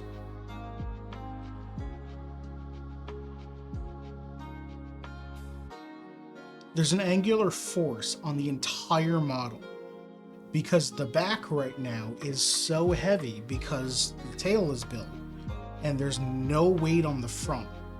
So right now, all of the weight is on the back and not the front. So the entire model is being pulled up this way and pushed down this way. So, because this is getting, as we spin this, the gear is pulling, or the axis is pulling this down, and the whole thing is lopsided. As it gets to the bottom point, it still wants to be pulled up by the rest of this, by the whole the moment of it, which is a engineering word for just like it wants to spin to right itself, so the heavy part is down. So like there's a force pulling up from the rest of this, is pulling the bar up, and the gear is pulling it down. And then as soon as it gets to like its maximum point, it quickly swaps over to the point where now both the model and the gear are pushing the rod up.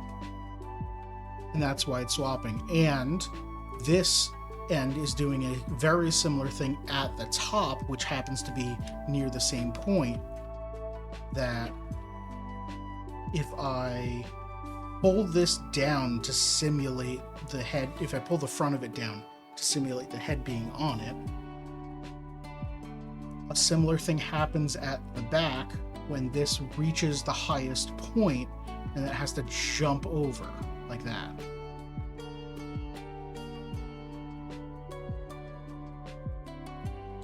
And if I hold it sideways, it's lessened because a lot of the weight is now pulling it down toward the ground instead of down toward the bottom of the model. So this makes sense that it's jumpy right now because the entire model is back heavy. Okay.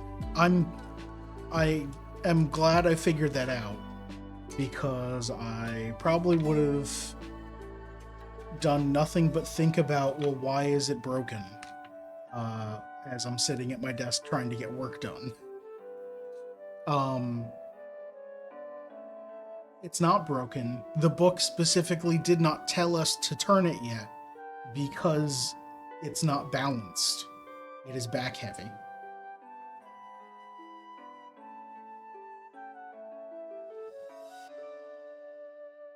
All right, let's get a good angle of that.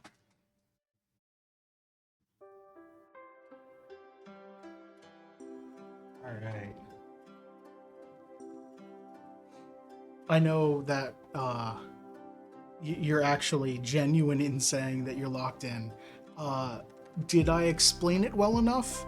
Because I know in my head I'm thinking, you know, all my engineering classes and whatnot, so I'm taking shortcuts with my explanation, I think. Like I'm going because this, therefore this, without explaining why. Did what I said make sense?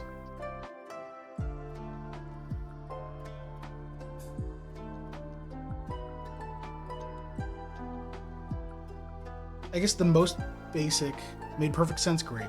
Most basic explanation, in case any of the VOD watchers didn't understand, because it's lopsided, it's heavier on the tail than on the head because there's no head. So there's nothing pushing this rod down. And which means the whole model is back heavy. The whole model is back heavy, so the tail is pushing this rod down, and because the model's being held up by these center rods, the front is being pulled up. So because there are extra forces on this rod and this rod, when both of the rods get to their max, or they get fully retracted or fully extended, it has to jump from one side to the other, and that's what's causing the like little stutter. It should be fixed when we add the head and balance the whole model. Assuming that they balanced it properly, we'll find out. Or maybe it's just supposed to do that. Maybe Eevee's supposed to like judder like that. Probably not, but we'll see. Could you tilt it 90 degrees to prove it? So, tilting 90 degrees does remove the force from gravity from the tail being so heavy, but it adds a lateral force, because if I tilt it laterally, now the entire model is going downward. So now we've introduced a new angle of weight that is going to cause other issues. This should work.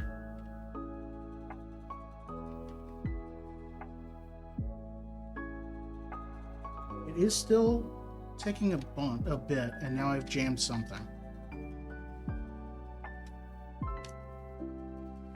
Uh-oh.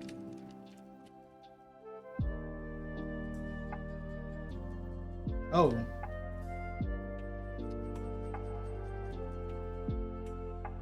Okay, I have now... Something has slipped with the grass in the front. I now need to take apart the model. Like 90 degrees x-axis, not 90 degrees y-axis. It depends on what you define as x or y-axis. But... that was a piece coming off. Okay.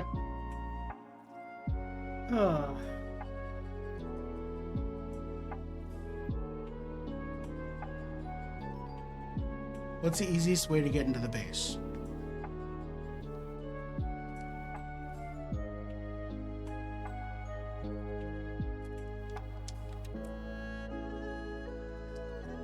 Make sure I can put that back.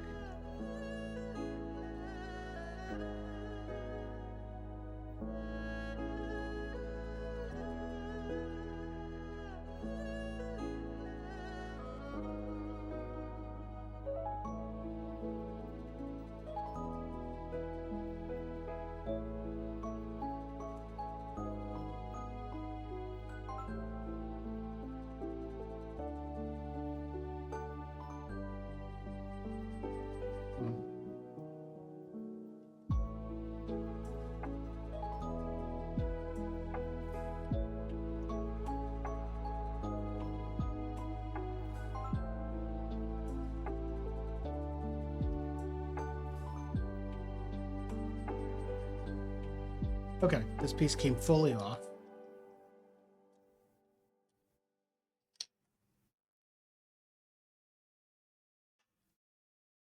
As did that piece down there. Tweezers.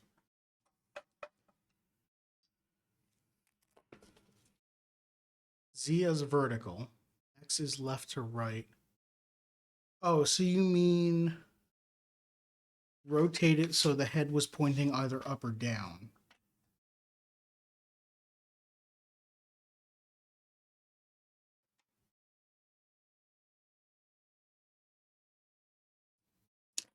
My music stopped. Why did my music stop? Oh, the playlist probably ran out.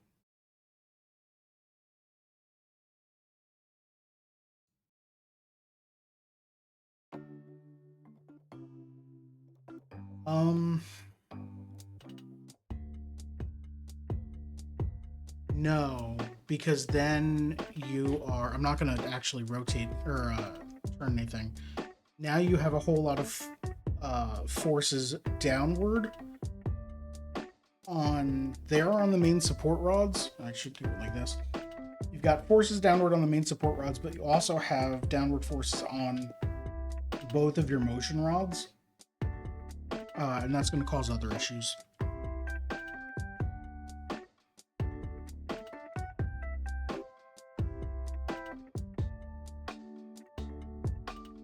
So if I rotate this upward,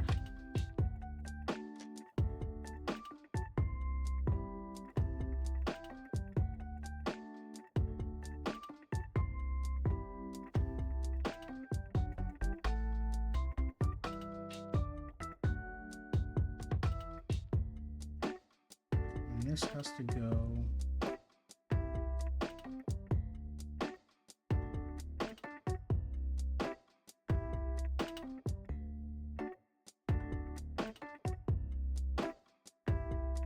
sideways.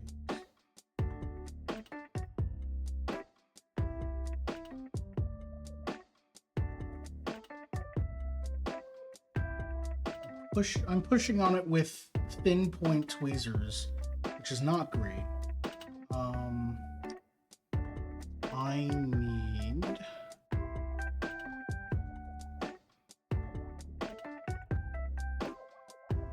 this might work.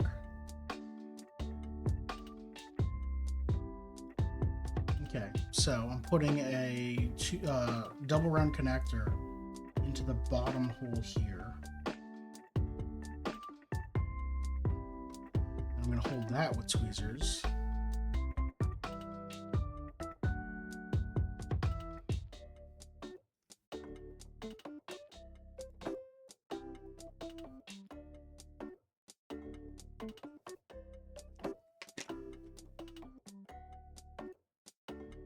All right, that's on. So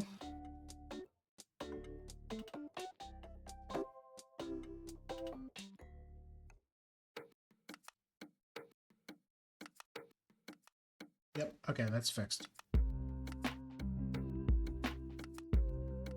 So then this piece went on like this.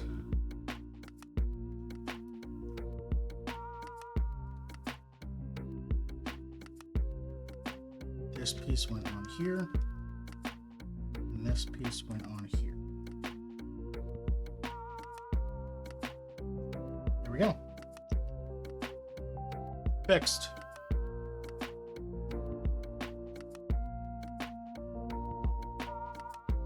That's gonna do it for today. All right, I got a good angle before. Let's get an, I don't know what. I'll find stuff for screenshots. Coming up on stream on Wednesday, I'm playing more Is This Seat Taken, which is a logic puzzle game. More bags due to emergency repairs. What do you mean bags? I don't understand. Oh, no more. We're not building anymore. Oh, I was done anyway. We've got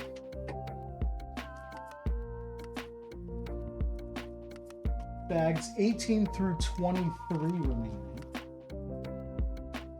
which every single one of these instructions has been open 2 bags, except for one that was open 3. So 18 through 23 is 6 bags. So that's going to be stream.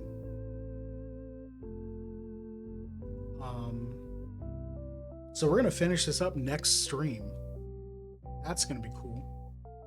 Anyway, Is This Seat Taken on Wednesday? It's a logic game based on finding everyone seat assignments to fulfill all their requests, like I want to sleep, so I can't be near anything that makes noise, or I have a radio and don't know how to turn it down or wear headphones because I'm a terrible human being, or I guess they're shapes and not humans, but or we're in a movie theater, I can't see, so I need to be at the front, and also I want to steal popcorn from someone, so put me next to someone who is eating popcorn. Yeah, so that's good. That's a very fun game. On Friday is more Unbeatable, which I skipped this past Friday's stream just because I wasn't feeling well after work. I was feeling physically well. Mentally, my brain was a jumble, and I'm like, I can't handle Unbeatable. So hopefully this Friday will be good, and I'll be able to get back to the crazy nonsense that is Unbeatable.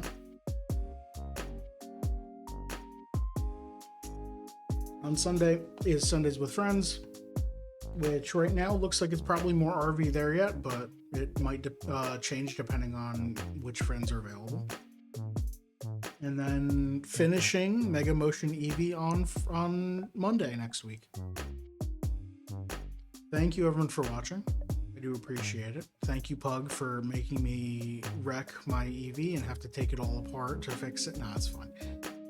It was mostly my fault for stressing it.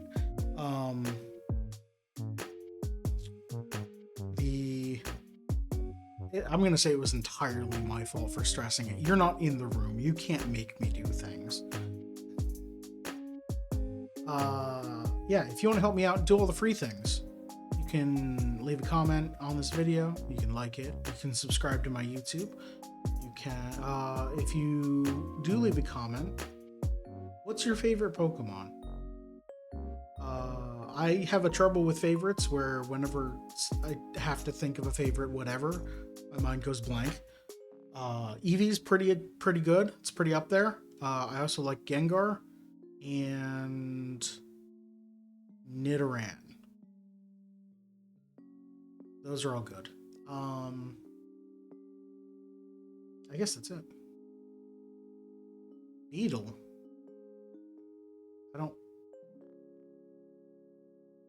I'm not aware of... I'm aware of some Beetle Pokemon. I'm not aware of a Pokemon named Beetle. I know there's Pinsir, which is a stag beetle. There's Ladybug, which is a ladybug, but I'm pretty sure that's a type of beetle.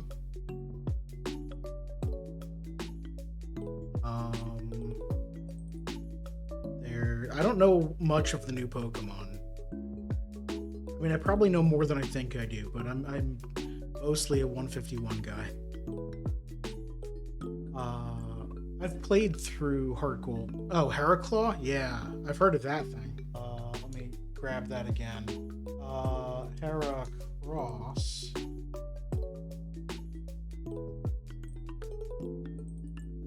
Oh, that thing. That's definitely Stag Beetle. Pull up an image. Oh, just the image. There we go. That thing. Absolutely. I recognize that thing. Is that Generation 2? Gold Silver, yes.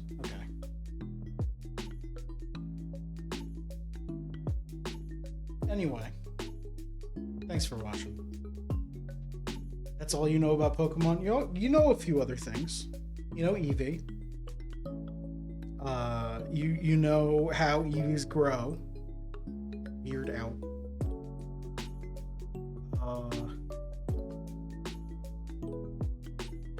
Alright. I'm gonna stop yapping and say goodbye. Bye. Have a good one.